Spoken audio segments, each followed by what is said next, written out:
मैं डॉक्टर भामा अग्रवाल आपके अपने यूट्यूब चैनल पर आपका स्वागत करती हूँ, अभिनंदन करती हूँ। आइए प्यारे बच्चों, आज हम गोस्वामी तुलसीदास जी द्वारा रचित कवितावली अयोध्या कांड से वन गमन जो हमारे पाठ्यक्रम में शामिल है का अध्ययन करते हैं। हमें मालूम है कि प्रभु श्री राम, सीता जी और लक्ष्मण जी वनवास गए।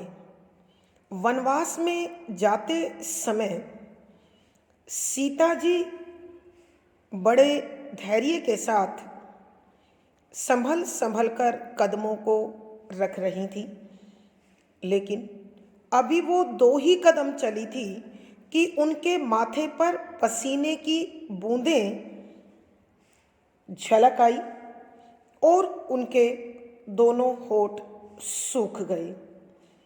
वह थकने लगी तो उन्होंने श्री राम से पूछा कि अभी हमें कितना और चलना है, हम अपनी पर्णकुटी यानी पत्तों की कुटिया कहाँ पर बनाएंगे।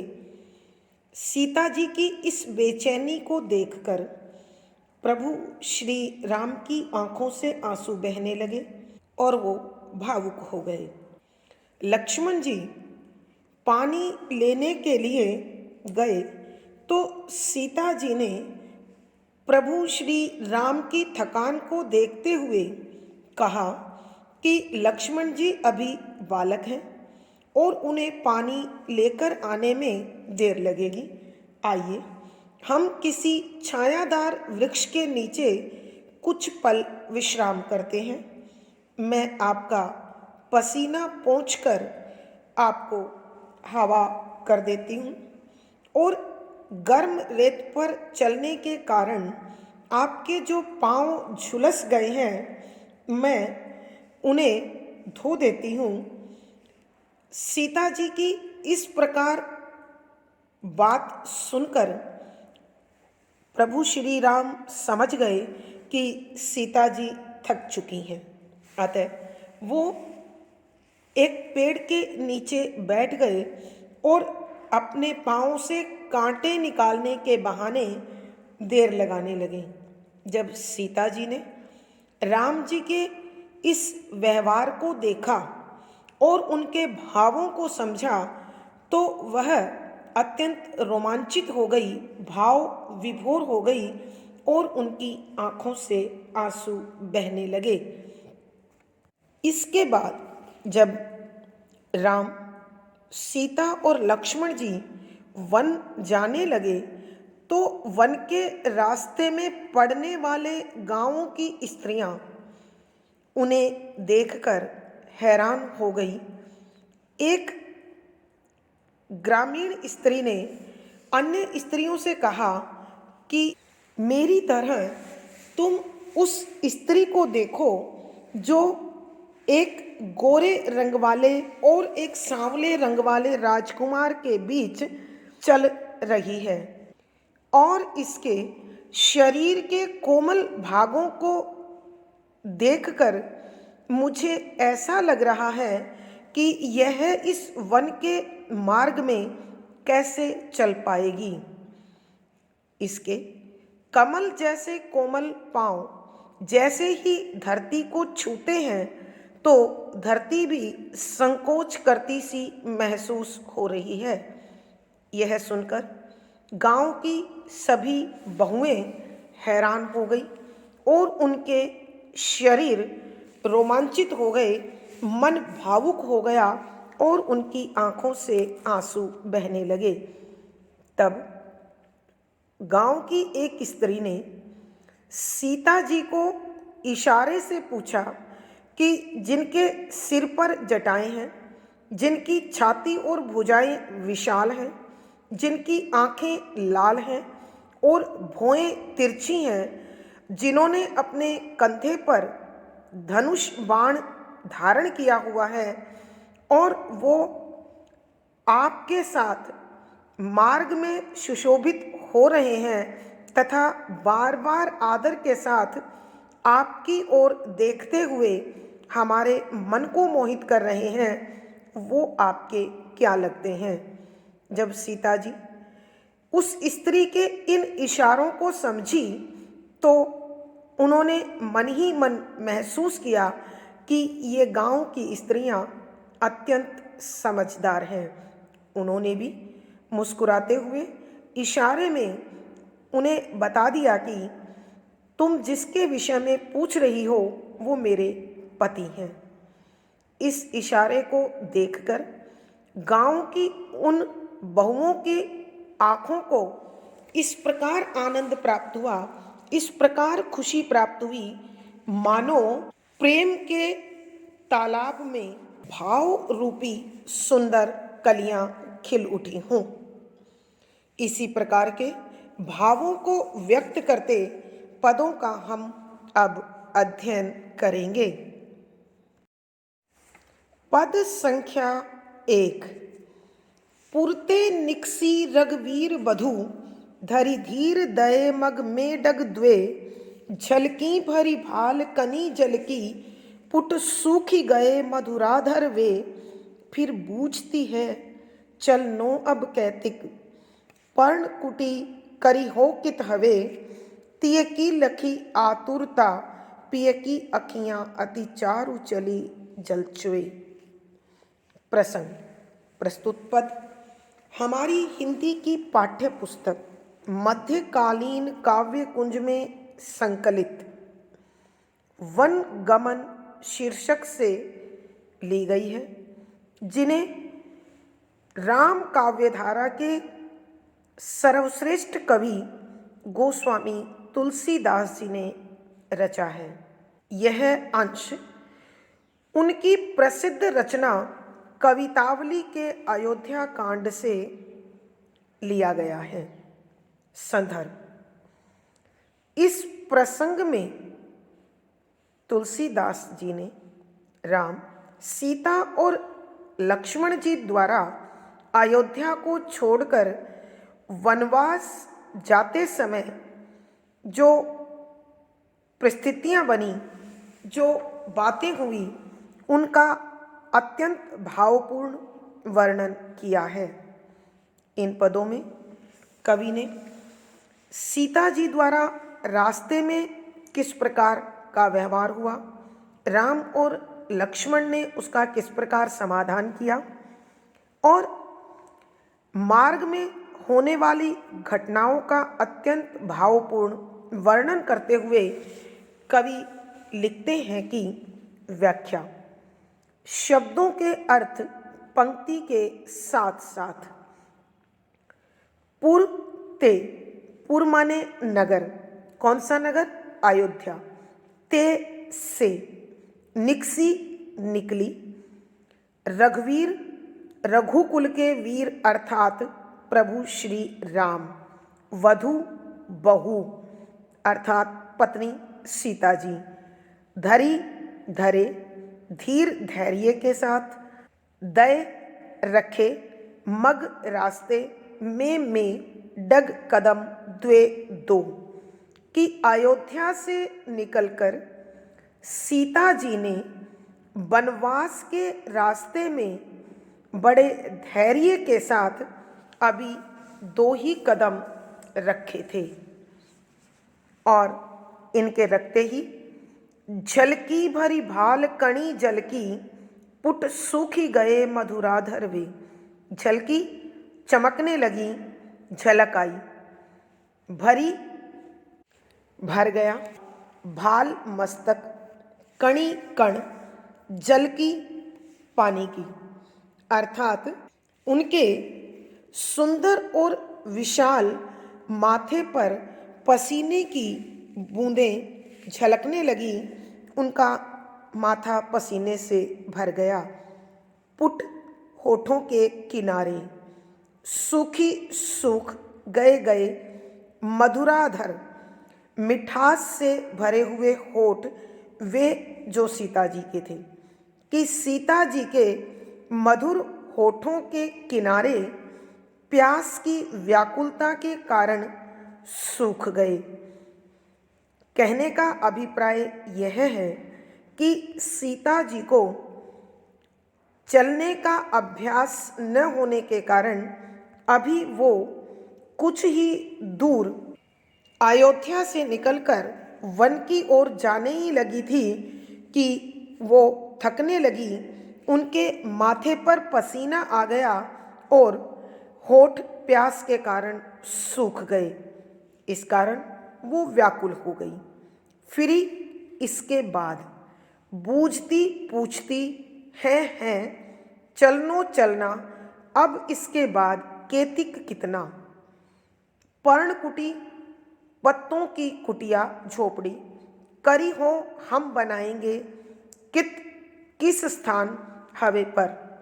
कि फिर वो व्याकुल होकर प्रभु श्री राम से पूछने लगी कि हमें अब कितना और चलना है और हम अपनी पत्तों वाली झोपड़ी कहाँ पर बनाएंगे। तिये की लखी आतुरता, पिए की अखियाँ अति चारू चली जल चवे। तिये पत्नी की लखी देखकर आतुरता, बेचैनी, व्याकुलता, पिए प्रभु श्री राम की अखियाँ आँखें अति अत्यधिक चारू सुंदर चली बहने लगी। जल पानी अथवा आंसू चवे चूकर। कि जब प्रभु श्री राम ने सीता जी की इस व्याकुलता को देखा, इस बेचैनी को देखा, तो उनके पति श्री राम की अत्यंत सुंदर आँखों से आंसू बहने लगे और वो सीता जी के दुख में दुखी होकर भावुक हो गए, भाव विभोर हो गए। एक बार फिर बच्चों इसकी यानी पूरे सवैये की व्याख्या कर रही हूँ। पुरते निकसी रघुवीर वधु, धरि धीर दये मग में दग द्वे। कि अयोध्या से निकलकर प्रभु श्री राम की पत्नी सीता जी बड़े धैर्य के साथ वन के मार्ग में अभी केवल 2 ही कदम रख पाई थी कि झलकी भरी भाल कनी झलकी पुट सूखी गए मधुरा दरवे। कि उनके माथे पर पसीने की बूंदें झलकने लगी और प्यास से व्याकुल होने के कारण उनके दोनों होठों के किनारे सूख गए, क्योंकि उन्हें वन के मार्ग में चलने की आदत न होने के कारण वो बहुत जल्द थक गई और इस थकान से बेचैन होकर प्रभु श्री राम से पूछती है, फिर बूझती हैं चलनो अब कैतिक पर्णकुटी करी हो कित है हमें। कि हे प्रभु, हमें कितना और चलना है और हम अपनी पत्तों वाली झोपड़ी कहाँ पर बनाएंगे। तिये की लखी आतुरता, पिए की अखियाँ अति चारू चली जल चवे।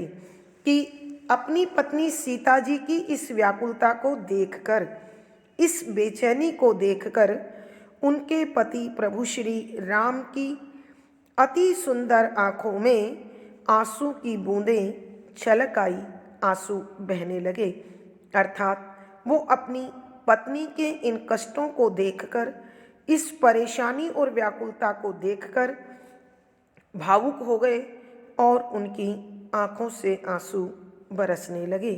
भावार्थ, कवि के कहने का भाव यह है कि वनवास के अवसर पर सीता जी द्वारा व्याकुल हो जाना अत्यंत स्वाभाविक है, क्योंकि उन्हें इस प्रकार कंटीले और ऊबड़ खाबड़ रास्तों पर चलने का अभ्यास नहीं था और प्रभु श्री राम का सीता जी को दुखी देखकर दुखी हो जाना, भावुक हो जाना स्वाभाविक और हृदय स्पर्शी प्रसंग है।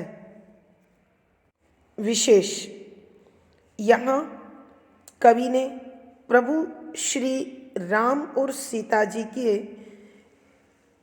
इस संयोग दृश्य का अत्यंत भावपूर्ण वर्णन किया है शुद्ध साहित्यिक ब्रज भाषा का प्रयोग है, श्रृंगार रस माधुर्य गुण है, सवैया छंद है, गेय शैली और संगीतात्मकता बनी हुई है। इन पदों में प्रभु श्री राम और सीता जी द्वारा की जाने वाली मानवीय लीला का बहुत सुंदर चित्र खींचा गया है। इस सवैये में अनुप्रास, कारण, प्रश्न आदि अलंकारों का सुंदर सटीक प्रयोग हुआ है। सवैया संख्या 2। जल को गए लखनऊ है लरिका परखूं, पिए चाह घरिक हवे ठाड़े, पूछी पसेऊ बयारी करऊं, अरु पाए पखार्यों भूभरी डाड़े, तुलसी रघुवीर प्रियाशर्म जानी के, बैठी विलंबलो कंटक काड़े, जानकी नाहको नेहु लख्यो, पुल को तनु बारी बिलोचन बाड़े। प्रसंग पूर्ववत। संदर्भ। इस सवैये में जब लक्ष्मण जी जल लेने जाते हैं और सीता जी थक चुकी हैं, इसलिए वह किसी छायादार वृक्ष के नीचे आराम करना चाहती हैं, तो अपने प्रिय श्री राम से जो आग्रह करती है वो इस सवैये में कवि ने दर्शाया है, लिखा है। व्याख्या। शब्दों के अर्थ पंक्तियों के साथ साथ। प्यारे बच्चों ध्यान दीजिए, जल को जल लेने के लिए गए हैं लखनऊ लक्ष्मण जी। है लरिका लड़का, यानी अभी उनमें लड़कपन है, बचपन है, वो बालक हैं। परिखूं देखो, पिए प्रियतम, छाह छाया, घरिक गहरी, हवे हो जाते हैं ठाड़े खड़े।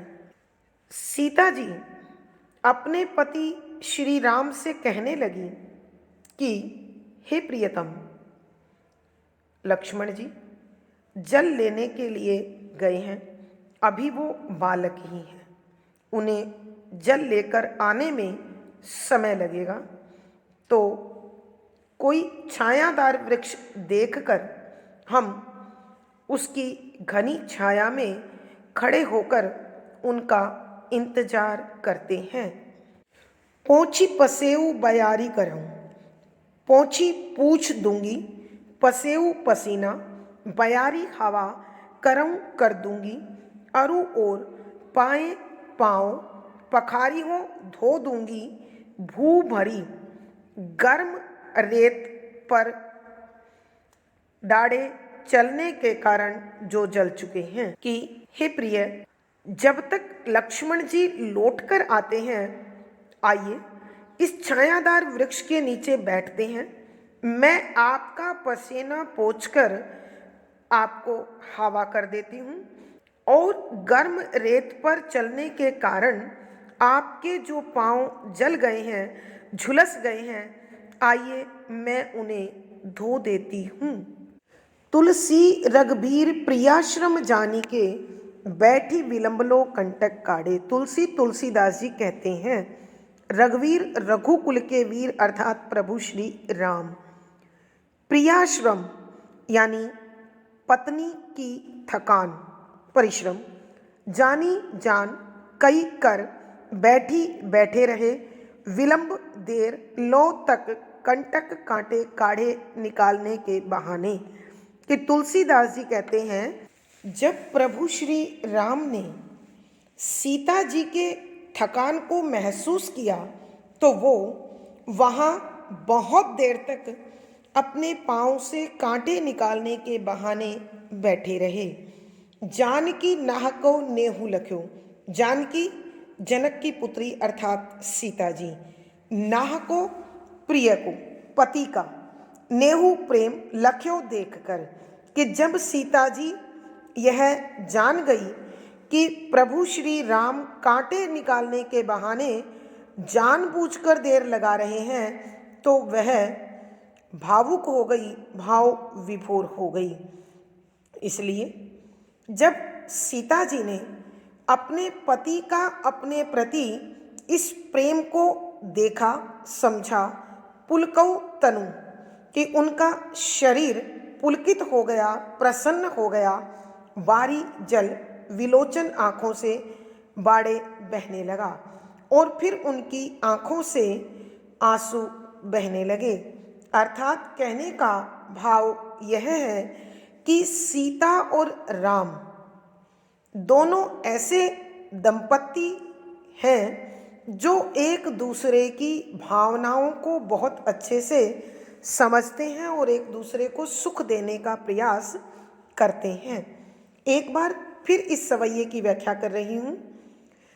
जब लक्ष्मण जी जल लेने गए तो सीता जी प्रभु श्री राम को कहने लगी कि लक्ष्मण जी अभी बालक हैं, वो जल लेने गए हैं, तो बालक होने के कारण उन्हें समय लग सकता है।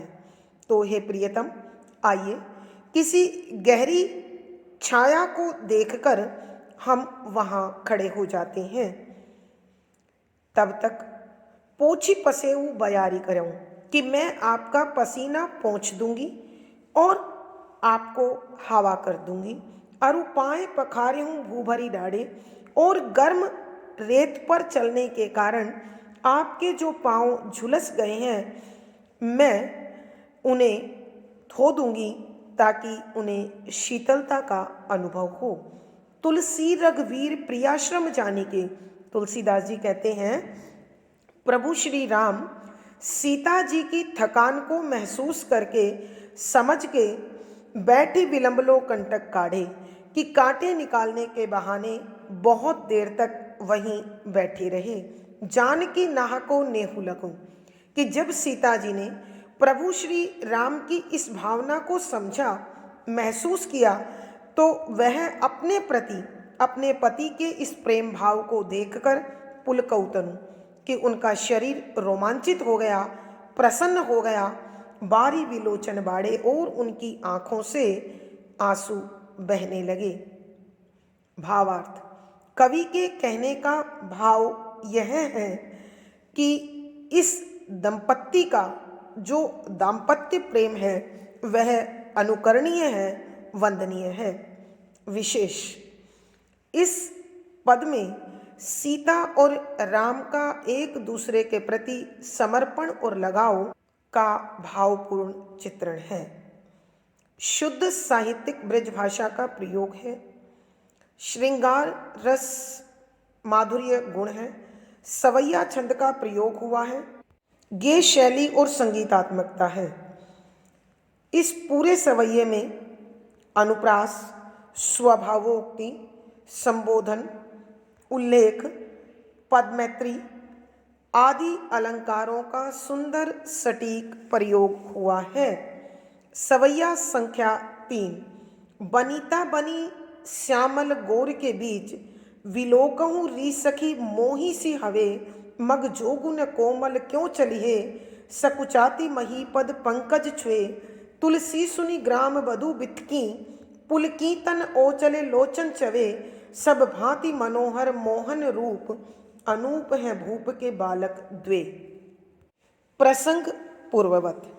संदर्भ, इस पद में जब राम, सीता और लक्ष्मण जी वनवास के रास्ते पर जा रहे थे तो उस रास्ते के बीच जो गांव पड़ रहे थे, उन गांवों की स्त्रियां उन तीनों की इस छवि को देखकर अत्यंत भावुक हो रही थी, भाव विभोर हो रही थी, हैरान हो रही थी, और वो इन्हें देखकर एक दूसरे से दुख जताते हुए बातचीत करने लगी। उन नारियों की क्या बातचीत हुई और उन्होंने किस प्रकार इस घटना को सहानुभूतिपूर्ण लिया, उसका वर्णन बड़े सुंदर शब्दों में कवि ने इस सवैये में किया है। उन्होंने लिखा है कि व्याख्या, शब्दों के अर्थ साथ साथ। बनीता स्त्री, बनी बनी हुई है, श्यामल सांवले, गोर गोरे के बीच मध्य। विलोकहूँ देखो, री सखी हे सखी, मोही सी हवे, यह तो मुझे मोहित कर रही है।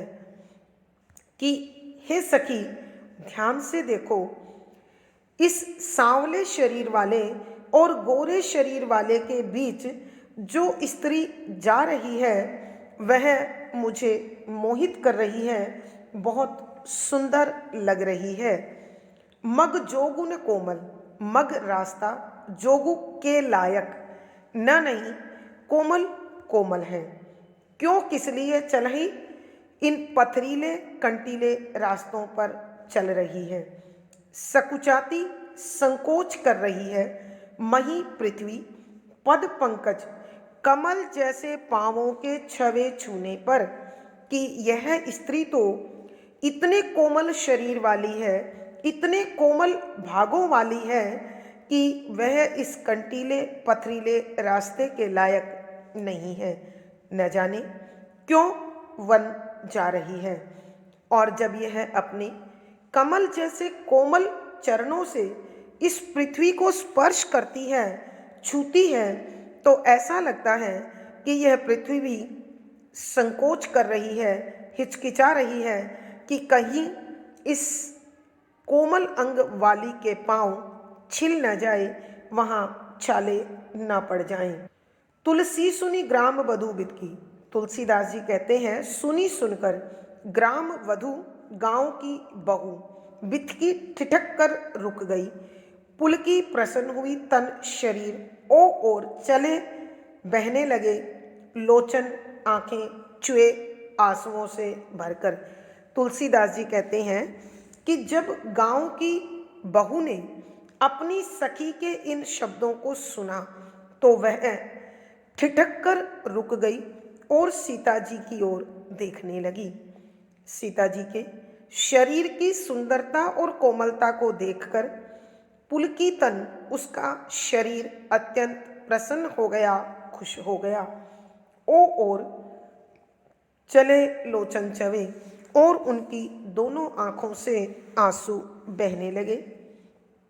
सब भांति मनोहर मोहन रूप, सब हर भांति तरीके से मनोहर मन को हर लेने वाला मोहन आकर्षक रूप सुंदरता थी कि इस स्त्री की हर प्रकार से मन भावन मोहक रूप था।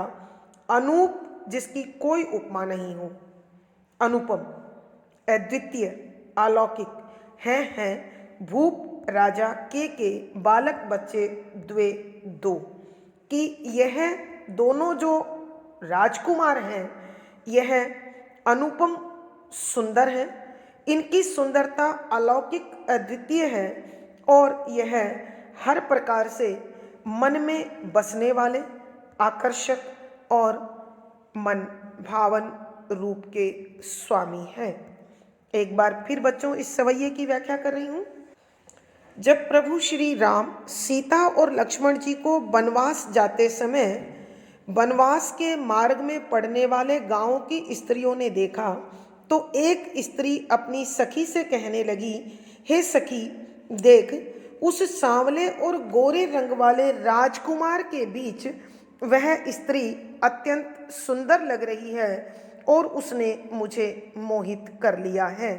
मग जोगुन कोमल, कि यह इतनी कोमल है जो इस कंटीले और पथरीले रास्ते के लायक नहीं है। क्यों चलिए न जाने किन कारणों से यह इस दुर्गम और दुभर मार्ग पर चल रही है। इसके कोमल शरीर को स्पर्श करके तो सकुचाती महीपद पंकज छुए, कि जैसे ही इसके कमल जैसे कोमल पांव इस पृथ्वी को छूते हैं तो स्वयं पृथ्वी भी संकोच वश सुकुड़ती सी, सिमटती सी, संकोच करती सी महसूस होती है कि कहीं इस कोमल शरीर वाली नारी के पाँव में छाले ना पड़ जाएं और ये पाँव छिल न जाएं। तुलसी सुनी ग्राम वधू बिदकी, तुलसीदास जी कहते हैं यह सुनकर वह गांव की स्त्री ठिठक कर रुकी और सीता जी की ओर देखने लगी। पुलकितन, और उसे देखकर उसका मन अत्यंत प्रसन्न हो गया, खुश हो गया और चले लोचन चवे और उनकी आंखों से आंसू बहने लगे। सब भांति मनोहर मोहन रूप कि इन तीनों का हर प्रकार से मन को हर लेने वाला अत्यंत मनभावक मनमोहक रूप था। और राजा के ये दोनों बालक तो अनुपम अद्वितीय अलौकिक सौंदर्य के स्वामी हैं। अर्थात कवि कहते हैं कि यह प्रभु श्री राम और सीता जी के जोड़े के साथ साथ लक्ष्मण जी भी अत्यंत आकर्षक और सुंदर हैं, जो गांव की उन स्त्रियों को अनेक प्रकार के विचार करने पर विवश कर रहे हैं। भावार्थ, कवि के कहने का भाव यह है कि राम लक्ष्मण और सीता जी की यह आकर्षक छवि सभी के लिए जिज्ञासा और हैरानी का विषय बनी हुई है। विशेष इस सवैये में राम लक्ष्मण और सीता जी की अद्भुत सुंदरता का वर्णन किया गया है। शुद्ध साहित्यिक ब्रज भाषा का प्रयोग है, अद्भुत रस और प्रसाद गुण है, संवादात्मक शैली है, सवैया चंद गेय शैली और संगीतात्मकता है। इस पद में अनुप्रास, रूपक, मानवीकरण, उपमा आदि अलंकारों का सुंदर सटीक प्रयोग हुआ है। धन्यवाद बच्चों, आज की कक्षा में बस इतना ही। अगली कक्षा में फिर मुलाकात होगी। आशा है कि आपको ये सवैये अच्छी प्रकार से समझ भी आए होंगे और बड़े मनमोहक भी लग रहे होंगे। वीडियो को लाइक कीजिए, शेयर कीजिए और चैनल सब्सक्राइब कीजिए। आपका दिन और जीवन मंगलमय हो, इसी शुभकामना के साथ धन्यवाद, आभार।